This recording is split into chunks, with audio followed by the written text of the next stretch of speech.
Is there a chance for cooperation between Israelis and Arabs? Join this Insights Israel and the Middle East episode that is talking about the peace in this region. That's right, Yael. Today we follow the incredible story of the Abraham Accords and how they're reshaping the region we live in.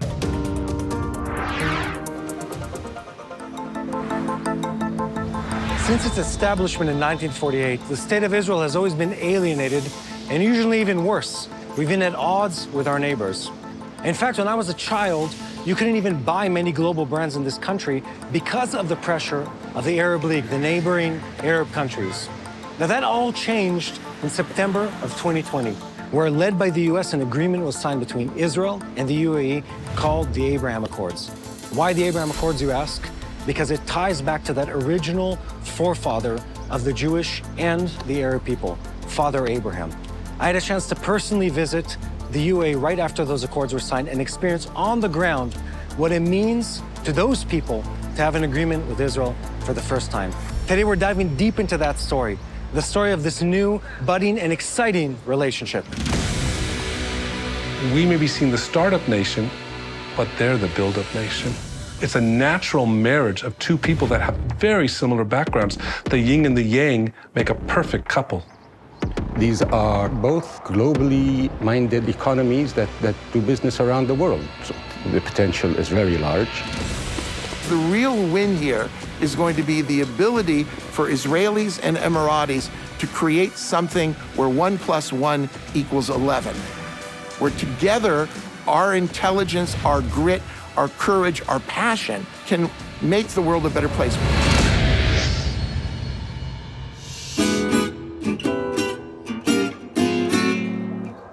I met with Jonathan Medved, a serial entrepreneur, venture capitalist, and angel investor in Israel's high-tech sector. Founder and CEO of Our Crowd, Jonathan has been very instrumental in growing the Abraham Accords relationships between Israel and their neighbors, especially the UAE.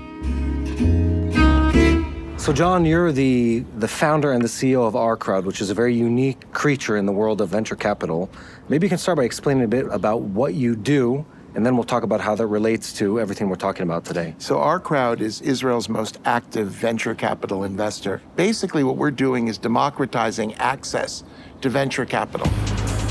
Venture capital is the form of investment where you take a startup, one of these great new ideas in mobility or food or cybersecurity or water, and then you provide them with the capital so they can get started, and you make, God willing, a huge return from the early stage to the later stage when they become a public company or get acquired by some other company.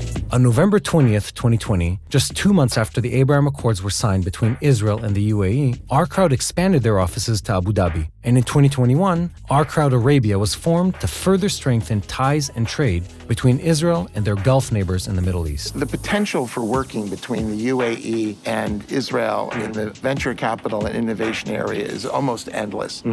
There are countries that look backwards, that look and relish their past, but the future, not so much. What makes Israel, I think the Emirates, extraordinary partners is this positive tension between past and future, where you're informed by all the values and the history and the religion of the past, which gives meaning to the present and the future. But you are busy building and creating this bright new future of technology. Technology doesn't need to be contrary to a religious lifestyle and value system. Interesting. We share societies that are both deeply connected to tradition and looking forward to a bright technology-driven future. Where does this go? What is the effect of this going to be? It's that both sides have the brains. Both sides have the courage. Both sides have the ability to change the world. Trade between Israel and the UAE already amounts to many billions of dollars annually. This incredible partnership is infectious and rippling across the world. The rest of the world sees this and says, wait a minute, at the heart of the world, these guys are getting together. Their economies are roughly the same size. They're both growing. They're both entrepreneurial. Together, we can reach markets like never before.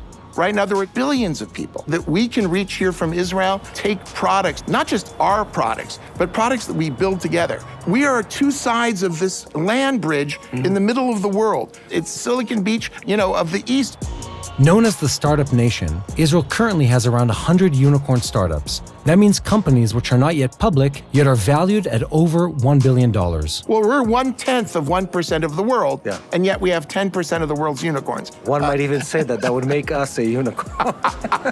And Israel's neighbors in the Gulf are no less impressive. So the UAE is sending Arabs to Mars, focusing on artificial intelligence, attacking problems of food security. Their cities are the safest in the world. They're these extraordinary cities, and how they've grown these almost mythical cities of Oz. Every time I sit across the table from my Emirati friends, I am impressed again. We can do tremendous things together.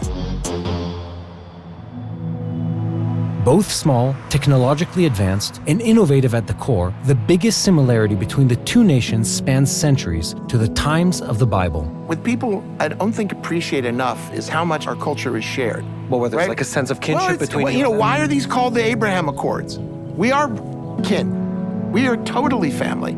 It's not only that language. For example, in my trips to the UAE, I'm realizing how much Arabic I actually speak because it's here part of our culture. But we eat the same. We hug and sort of touch each other and get close. You feel like you're meeting family. So what do they see in us? Well, what is the nature of the see relationship? Kindred spirits, people driven by trying to make the world a better place, not just raising money, tackling world problems. When Israelis go there and start working, there are literally wonderful sparks flying. And those sparks have been flying into a long list of market sectors. There's cooperation now on food and agriculture. There's cooperation on smart city technology, mobility, advanced transportation, fintech, the technology of finance. This is a long list. There's cooperation on drones, on logistics. The reality is just look at the pictures of how the UAE has developed. To look at this society and see that it's anything but one of the world's most entrepreneurial societies is wrong. Welcome back. Mati, it has been several years since we signed the Abraham Accords, and it's very interesting to see the joint venture in this new peace agreement that changed the everyday life in this region. What I loved hearing from some of the companies we spoke to is that they were not triggered by the Accords.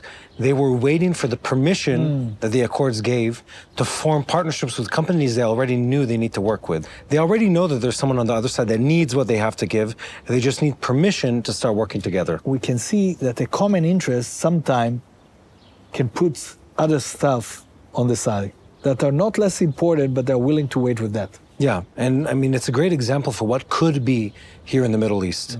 If countries can diffuse some of the tensions that exist, there really is a whole lot of reasons to cooperate. And the peace dividend of that relationship is incredible. I mean, it's been just a handful of years, and to see the positive effect of Israel and the UAE and Israel and the other countries in that agreement cooperating, this is just the beginning of what could happen if we were able to reach that agreement. Let's continue seeing some of those peace dividends that you're talking about. Let's watch together.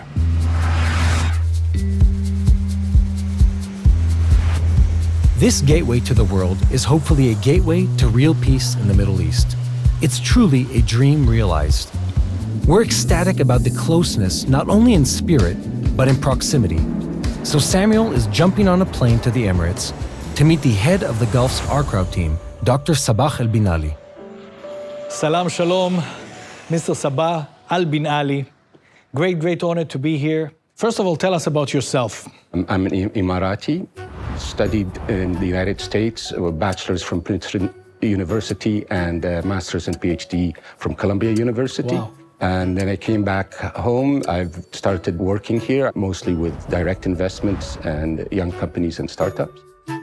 When the Abraham Accords were announced, I called my friends that I made in America. And I said, this is interesting.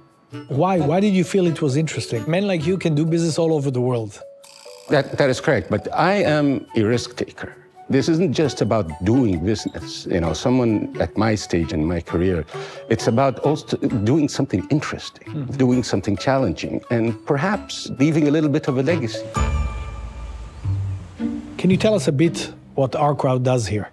Our Crowd is an Israeli VC firm. It invests in startups around the world. 55% are Israeli, the rest are from the rest of the world. Our minimums are very low. You don't have to write $1 million check or in some cases a $10 million check to invest. That means I can then tailor solutions for the tastes of our investors here. And it's that flexibility that partially attracted me to Our Crowd. Can you tell us why Emiratis businessman has an interest doing business with Israel? An Emirati businessman will have interest doing business with anybody if it makes commercial sense. Whether this particular company or this particular person is from this nation or that nation, that's not the issue. It's what is the business potential? Israel is a startup nation. The UAE is a scale-up nation. Products once ideated and developed by Israeli entrepreneurs might work with Emirati businesses to scale up and tap into many regional markets, not just the Middle East, Africa, Asia. It is wrong to think of the Emirates as a destination only. It's a gateway to markets Israeli businessmen normally don't have relationships with. If we just look at business, that is not how you build a relationship. You have to look at culture, art, music, literature, the human element to be added. The potential is very large. It opens a new facet that wasn't there at the time.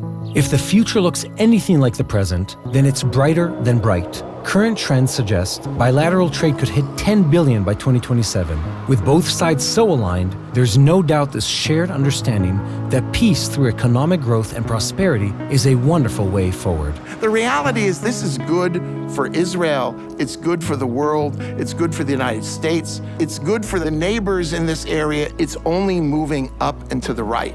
It doesn't really take a graduate degree in pattern recognition to see that when you put the UAE and Israel together, you are going to get a really wonderful recipe for future success, not just in dollars and cents, but actually an impact on the world.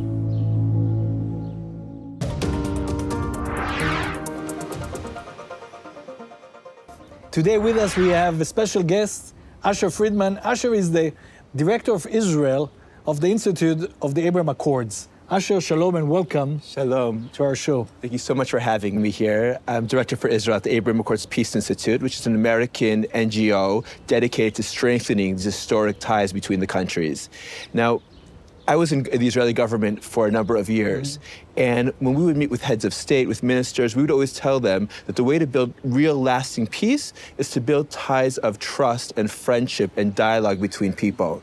And in August 2020, when I was at my home and I saw President Trump's tweet about the first step of the Abraham Accords between Israel and the United Arab Emirates, I said, we have an incredible opportunity to make this a reality. And I tweeted that I want to set up a group of Israelis and Emiratis, and we set up the very first Zoom call, the very first WhatsApp group, and over time we added more and more people from the UAE, from Bahrain. We created a real community, a community of people who trust each other. Even before anything happened on the ground. This was right after President Trump's announcement, and that's really how it started. Afterwards, I helped set up the first business council, but it was really all about building that initial bond where the children of Abraham came together once again in order to build these new relations. The peace agreement was signed. What is the role of the Institute today? So the role of the Institute is to help ensure that these agreements reach their true potential, whether it's in trade, in innovation, in energy, in security, in turning this region into a global center of interfaith and intercultural tolerance and dialogue. The Institute's role, and we're a non-political, non-partisan body, is to work with public sector actors, private sector actors in all the Abraham Accords countries in order to make that happen. Can you give us a story of a change? An agreement or any business transaction that didn't happen before the accord and now has a major role? I think we've seen very big numbers. We've seen billions of dollars in trade between the countries. But as you mentioned, behind all those numbers are a lot of personal stories. There recently took place in the UAE a conference with Israeli, Emirati, and American doctors on neonatal cardiology, saving babies' hearts. So for the first time, Israelis, Emiratis, and Americans are working together to improve the ability to treat babies' hearts. Beautiful. How do you see the Middle East in the next 3 years? I know you're not a prophet, not a son of the prophet, but do you see any advancement towards agreements, new agreements, or the relationship being warmer? Well, let's look at the potential of the Abraham Accords. Imagine that based on the Abraham Accords and based on future peace agreements, we're able to create an overland trade route from Europe to Haifa or Ashdod ports, and then from there to the Gulf, right? So rather than going 2 or 3 weeks via the Suez Canal, the Bab el-Mandab, the Straits of Hormuz, going to the north, Syria, Lebanon, Iran, you have a corridor of stability going back and forth that would transform the region on a, as I said, it's an international scale. Step by step, we have to be very deliberate, but slowly, it's starting to take shape. As somebody who's so much involved in that, what's your hope? How do you see the future? I would want to see a future where Israel is fully integrated into the region, not just on cooperation that benefits each other and benefits their people, but on cooperation that benefits the entire world. So you see Israel as a blessing to the nation? Absolutely. And a light to the nation? I see Israel as a blessing to the nations, and I see the Abraham Accords as a blessing to the nations. Asher, what a great joy. Thank you for what you do on behalf of the Israelis, on behalf of the whole region. Pleasure to be here. Thank you so much. With so many powerful collaborations underway as a result of the Abraham Accords, both Samuel and I are meeting with business owners from a variety of sectors on both sides who are excited about this incredible opportunity. One market that has exploded is travel and tourism. I'm on my way to meet Mark Feldman, CEO of Zion Tours in their Jerusalem offices, to talk travel and Abraham Accords. You've been in this business for a very long time. What's running through your head when you hear about this? I think that, like many Israelis, I was skeptical. Really? I had seen a cold peace with Egypt. I had seen a cold peace with Jordan. This looked like a political thing that the President of the United States and the Prime Minister of Israel had done. Literally after a day or so, did I realize the potential was unbridled. Almost everybody I knew said, Mark, I have to get there. We had seen documentaries on the United Emirates. We had seen the Mission Impossible film with Tom Cruise in the Bouge. We had heard about the Louvre Museum in Abu Dhabi. We had seen the Formula One. Well, this was something that we could now touch. We could now experience. This had never happened before. The airlines poured in flights. Fly Dubai, Emirates, El Al, Arkia, Israel, Etihad. Everyone had a flight. Everyone was flying. Yeah. Within the first 6 months of the treaty signing, over 100,000 Israelis visited the UAE, and they were met with open arms. The Emiratis are warm people. They are gracious hosts. And that translates into good business. It translates into trust. Meanwhile, Samuel is on his way to meet the founder and chairman of Superjet Group, Masiuddin Muhammad and Maria Javier, the general manager of Superjet, a leading travel agency in the UAE. The UAE is a country where different nationalities are living, different religions are living. So there is a lot of interest in the people here wants to visit Israel. They want to go to Jerusalem. They want to go to Jerusalem. They want to see the history. Like Israel, which is made up mostly of Jews from over 70 countries around the world, the Emirates is home to 200 nationalities, with Emiratis constituting roughly 10% of the total population. There are a lot of Christians here wanted to visit Israel, and there was just a fear of doing it because of the UAE residence visa. They have it stamped on their passport. Now, because of the peace treaty, Christians started calling the office. When is the next pilgrim trip to Israel? It's going to see massive influx of tourists in between both the countries. And we should thank the American government who put their efforts to bring in the peace in these two regions. From travel to fashion, Her Excellency Sheikha Noura Al Khalifa was the first to invite 9 Israeli designers to the virtual Women Fashion Forum. We are very happy that for the first time, Israeli designers, the amazing top designers, We believe that there will be a lot of collaborations going to happen in a very positive way. Her Excellency, you are also involved in education. How do you feel education would influence this new relationship between the countries? This event, all the universities are part of it, and all the training institute as vocational training also was part of it. I see there's a lot of promising in different fields, not only on fashion or education. We're very excited to start the collaborations between the designers from Israel and Bahrain. It is just a start. From fashion designers to farmers, Einon. Shalom. Shalom, shalom. Hi, how are you? Yinon Osem, the CEO of Edom Fruits, is exporting mangoes from Israel to the Emirates. When we first heard about the Abraham peace agreement, we started to learn what kind of market we are approaching. They are very interested in having fruit from Israel. You don't have a lot of chances in your life to start a market from zero. You don't know the taste, you don't know the smell. Every country in the world likes different things. The market in Dubai is very sophisticated because it's built out of a lot of nations, a lot of people coming from all over the world. One of the things we learned is that they like this variety.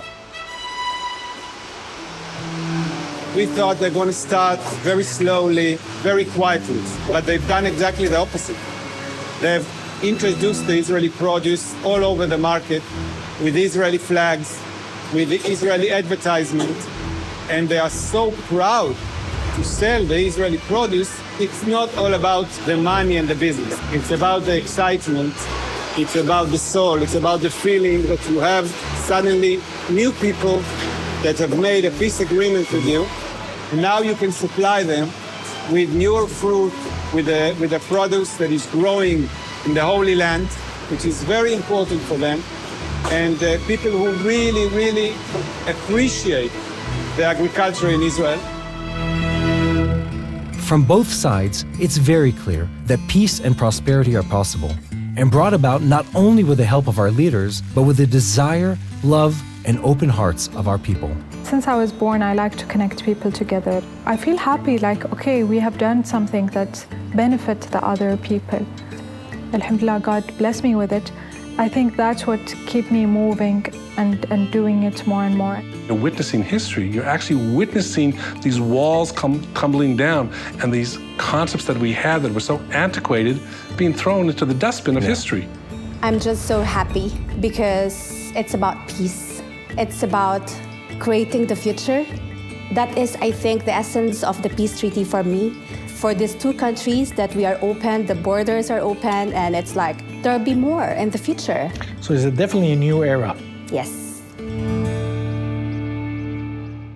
Hello, this is Mati here in Jerusalem with TBN Israel. This is Yair Pinto from TBN Israel here in Jerusalem. TBN Israel is keeping viewers informed with Israel-focused news, culture, and what God is doing in this land. Support TBN Israel today online at tbn.org/Israel. Thank you.